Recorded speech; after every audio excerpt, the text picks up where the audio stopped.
Hello, dear friends. Welcome to second part of the chapter 1, the Cold War era.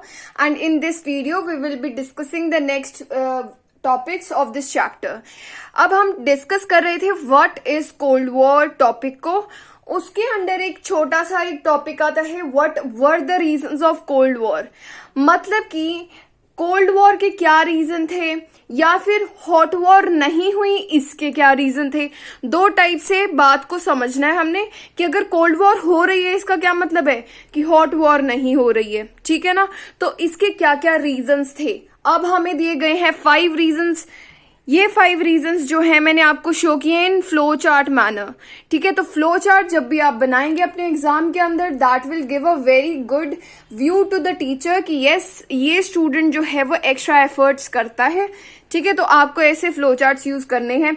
So first reason of the cold war is deterrence relationship. Very very important.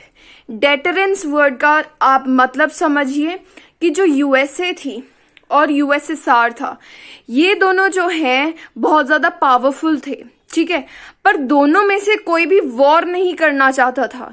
इसे क्या बोलते हैं deterrence. मतलब powerful होने के बावजूद भी जब कोई कंट्री या ग्रुप जो है दूसरे कंट्री के साथ जो है वॉर नहीं करना चाहता. क्यों नहीं करना चाहता ये 4 रीजन है उसके. उसे बोलते हैं डेटरेंस रिलेशनशिप की डेटरेंस की वजह से कोल्ड वॉर हुई थी. ठीक है. तो फर्स्ट चीज है क्यों डेटरेंस जो है काम कर रही है. Costly atomic bombs. Atomic bombs बहुत सस्ते नहीं होते. They are very expensive. इसलिए बहुत खर्चा हो जाना था. उसके बाद नो ह्यूमन सर्वाइवल. हमें पता है अभी ही 1945 के अंदर सेकेंड वर्ल्ड वॉर खत्म हुई है. अब तीसरी वर्ल्ड वॉर तो नहीं करानी है ना. इसलिए उसके अंदर तो इतने ज्यादा अमाउंट में लोग मरे थे है ना. तो इसलिए जो है हमें अभी ह्यूमन सर्वाइवल के लिए तो हॉट वॉर को अवॉइड करना पड़ेगा. No winner. क्यों कोई विनर नहीं होगा. अब देखो एक पावरफुल है तो दूसरी भी पावरफुल है. एक के पास वेपन्स है तो दूसरे के पास भी है. अब अगर जो है फर्स्ट जो है कंट्री मान लो यूएसएसआर के ऊपर अटैक करती है तो यूएसएसआर के अंदर भी इतना पोटेंशियल है कि वो यूएसए को अटैक करेगी. ऐसे वॉर चलती रहेगी बहुत टाइम तक और ऐसा टाइम आ जाएगा कि दोनों कंट्रीज इतनी ज्यादा डिस्ट्रॉय हो जाएंगी कि कोई विनर अनाउंस करने का हमारे पास कोई वो ही नहीं बचेगा कि चाहे एंड में यूएसए जीत जाए या फिर यूएसएसआर जीत जाए. पर एक्चुअल में जो उसकी उस टाइम पर कंडीशन होगी ना बहुत ज्यादा बुरी होगी क्योंकि उनके ह्यूमन बींग्स के ऊपर बहुत ज्यादा बड़ा खतरा आ जाएगा. ठीक है. उनके सिटीजन्स के ऊपर बहुत खतरा होगा. उसके बाद है अवॉइड थर्ड वर्ल्ड वॉर. हमने अभी अभी सेकेंड वर्ल्ड वॉर देखी है. तीसरी वर्ल्ड वॉर नहीं करानी. अभी तक तीसरी वर्ल्ड वॉर हुई है या नहीं हुई you can tell me in the comment section. अब उसके बाद है हमारा the emergence of the 2 power blocs. Next topic. मतलब कि पूरा वर्ल्ड जो है ना वो 2 पावर ब्लॉक्स के अंदर जो है डिवाइड हो गया. ठीक है. और क्या हुआ देखो जैसे हमारा यूएसए है और ये यूएसएसआर है. यूएसए के साथ कई सारी कंट्रीज जो है वो जुड़ गई यूएसए के साथ और यूएसएसआर के साथ कई सारी कंट्रीज जो है वो जुड़ गई. अब यूएसए जो है वो वेस्टर्न साइड में है और यूरोप मान लो ये यूरोप है तो इसके जो ये वेस्ट साइड की कंट्रीज थी वो ज्यादातर यूएसए के साथ थी. जो ईस्ट साइड की यूरोप की कंट्रीज थी वो ज्यादातर किसके साथ थी यूएसएसआर के साथ साथ थी. तो अब ये वेस्ट के जितने भी कंट्रीज हैं अब बोला जा रहा था वेस्टर्न अलायंस. अलायंस का क्या मतलब है. एक ऐसा ग्रुप जो कि फ्रेंडशिप के नाते से जुड़ा हुआ है. उसके बाद यूएसएसआर के साथ क्या है ईस्टर्न अलायंस. इन सारी कंट्रीज को ईस्टर्न अलायंस बोलना शुरू कर दिया. अब जो हमारा पूरा वर्ल्ड है वो क्या है 2 हिस्सों में डिवाइड हो गया. ठीक है. कई कंट्रीज ने किसी ने यूएसए का साथ दिया तो किसी ने यूएसएसआर का. पर कई ऐसी कंट्रीज थी जिन्होंने इन दोनों में से किसी का साथ नहीं दिया. उन्होंने अपना अलग से बनाया नाम. ये हम आगे पढ़ेंगे. अब देखो ये छोटी छोटी कंट्रीज क्यों इनके साथ आ रही हैं. ठीक है. अब इसके रीजंस पढ़ लेते हैं. Why the small countries are going to be an ally of the super power. Ally का क्या मतलब होता है? दोस्त। ठीक है, क्यों बन रही हैं? अब देखो, छोटी कंट्रीज जो है ये, इन्हें प्रोटेक्शन चाहिए थी कि हमारे ऊपर कोई खतरा ना हो। कि मान लो अगर यूएसएसआर जो है, एक कंट्री ऐसी है अभी जिसने किसी का साथ नहीं लिया, यूएसएसआर उसके ऊपर अटैक करेगा तो क्या होगा कि एक्चुअल में जो उसका पीस है, स्टेबिलिटी है कंट्री की, वो खराब हो जाएगी कि अटैक हो गया। इसलिए ये कंट्री कोशिश करेगी कि जो हमारा अलायंस है, जो मेरे लिए ठीक है, मैं उसके साथ जो हूं जुड़ जाऊं। तो प्रोटेक्शन के लिए वेपन्स जो है कंट्री को पावरफुल बना देती हैं, आपको पता है, तो वेपन्स के लिए। उसके बाद जैसे क्यूबा जो है वो किसका सपोर्टर था, किसके साथ था? यूएसएसआर के साथ। तो क्या हुआ, यूएसएसआर के लिए क्यों काम कर रहा था वो, उसके साथ क्यों था? क्योंकि उसे फाइनेंशियल एड मिल रही थी, पैसे मिल रहे थे उस चीज के। ठीक है, उसके बाद limit influence of other super power, मतलब कि मान लो कोई जो ये यूएसएसआर है, वही बात होगी है प्रोटेक्शन वाली, कि ये यूएसएसआर से बचना चाहती थी, इसलिए इसने यूएस के साथ जो है अपना ग्रुप बना लिया। आप इस मैप के अंदर देख सकते हैं कि ये जो है यूरोप का पार्ट है। तो हमारा यूएसएसआर मीन्स हमारा रशिया जो है ये रहा। रशिया के साथ जितनी भी कंट्रीज जुड़ी हैं ये ब्लैक कलर के अंदर, ग्रे कलर के अंदर हैं। ठीक है, अब ये कौन सा साइड है? East direction. इधर वेस्ट डायरेक्शन है, जो कि यूएसएसआर के अंदर के साथ कौन कौन सी कंट्रीज जुड़ी हुई थी।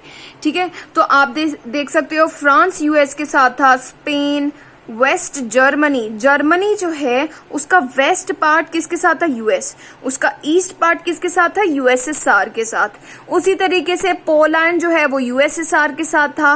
हंगरी कंट्री भी यूएसएसआर के साथ थी। ठीक है, तो आपने देखा यूरोप में ये सबसे पहली बार हुआ था, मतलब पूरे वर्ल्ड में बाद में फैली ये बात कि ईस्टर्न साइड वाले यूएस के साथ हैं। तो आप इस मैप के अंदर देख सकते हैं कि जो वेस्टर्न पार्ट है हमारे वर्ल्ड का, मेनली यूरोप का, वो किसके साथ था? यूएस के साथ था। और जो हमारा ये ईस्टर्न पार्ट है वो किसके साथ था? यूएसएसआर के साथ था।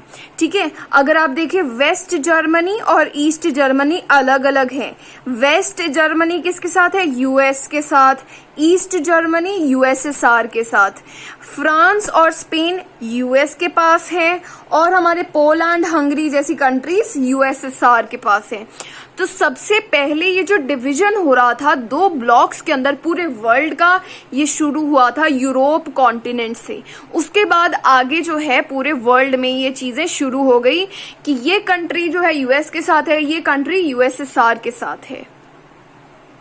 अब हम पढ़ेंगे कि ये जो अलायंस हो रही है दूसरी कंट्रीज इन सुपर पावर्स के पास आ रही है, ये मैकेनिज्म कैसे शुरू हुआ? देखो, जो यूएस से है उसने क्या किया, एक जो है मिलिट्री ट्रीटी साइन की जिसका नाम था नाटो। नाटो की फुल फॉर्म है North Atlantic Treaty Organization, NATO.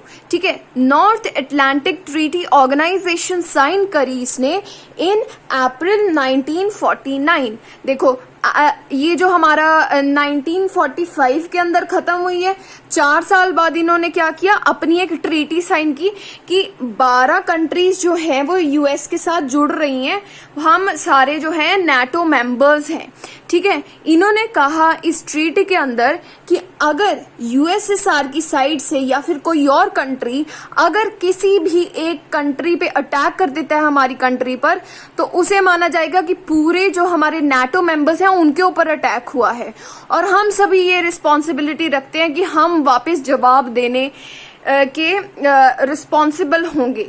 अब क्या हुआ, ये जब 1949 के अंदर नाटो को साइन किया गया, यूएसएसआर को खतरा था कि यार ये नाटो ने तो अपना ग्रुप फॉर्म कर लिया, अब हम क्या करें? तो यूएसएसआर ने क्या साइन किया? Warsaw pact.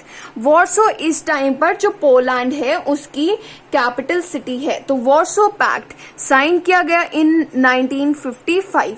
1945 के अंदर कोल्ड वॉर शुरू हुई है, 10 साल बाद वॉर्सो पैक्ट जो है वो साइन किया गया। क्यों साइन किया गया? To counter NATO forces. NATO को जो है काउंटर करने के लिए, कंट्रोल करने के लिए ये वॉर्सो पैक्ट जो है वो साइन किया गया। ठीक है, अब क्या हो रहा था कि ये जो कंट्रीज यूएस और यूएसएसआर के पास आ रही थी वो किस किस तरह से आ रही थी थी, कौन कौन सी वेज थी। देखो सबसे पहली बात थी आर्मी का यूज बहुत हो रहा था। जैसे कि एग्जाम्पल दिया गया है आपकी बुक के अंदर कि जो ईस्टर्न यूरोप है, आपको पता है ईस्टर्न यूरोप किसके साथ था, यूएसएसआर के साथ था, या फिर हम कह सकते हैं सोवियत यूनियन के साथ था। ठीक है, सोवियत यूनियन सेम चीज है, यूएसएसआर की full form is union of Soviet socialist republics. तो उसमें से सोवियत यूनियन 2 शब्द निकाल के हमने उसका निक नेम बना रखा है। ठीक है, तो हमारा जो ये ईस्टर्न यूरोप है उसके अंदर सोवियत यूनियन ने अपना कंट्रोल कर रखा था through the use of army. Army वहां पर जो है तैनात कर रखी थी कि भाई ये हमारा एरिया है।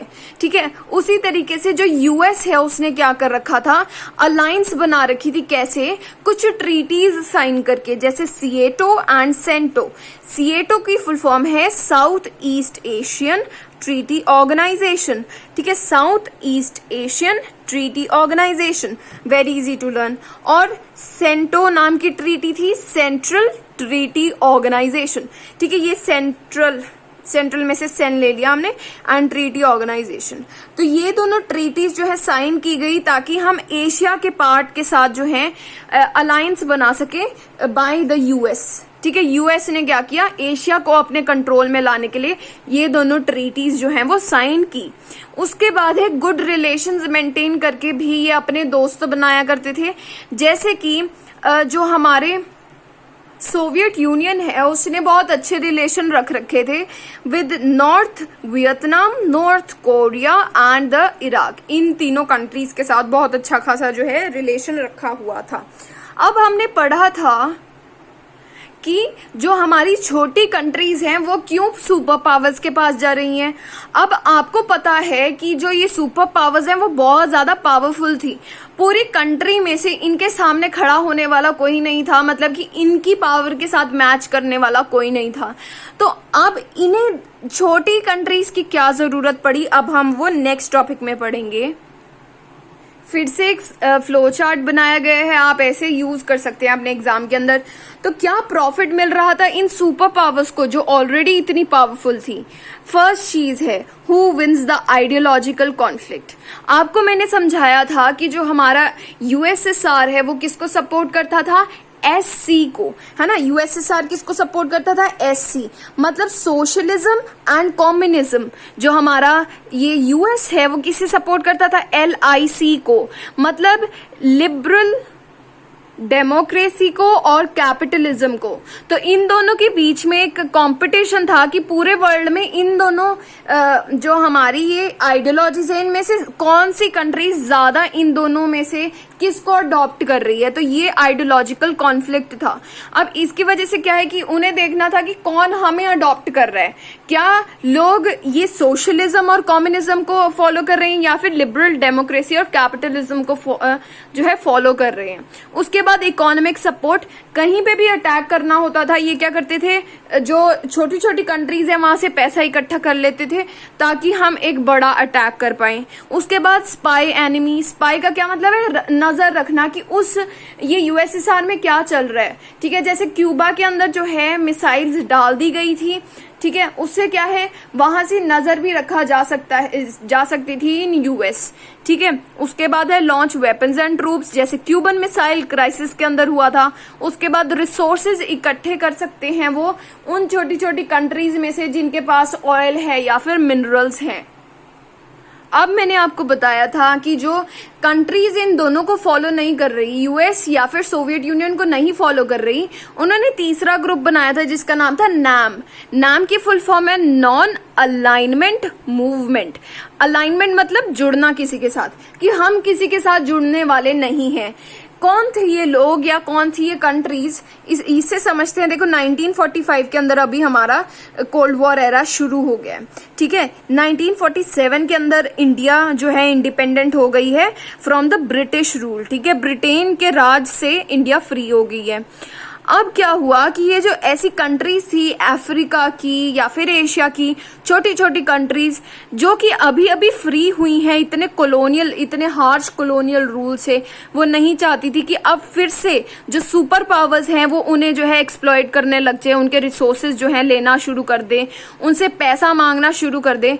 ठीक है, और ये लोग नहीं चाहते थे, जैसे कि हुआ था 1950s के अंदर, लेट 1950s के अंदर और 1969 के अंदर वॉर चल रही थी बिटवीन चाइना एंड यूएसएसआर।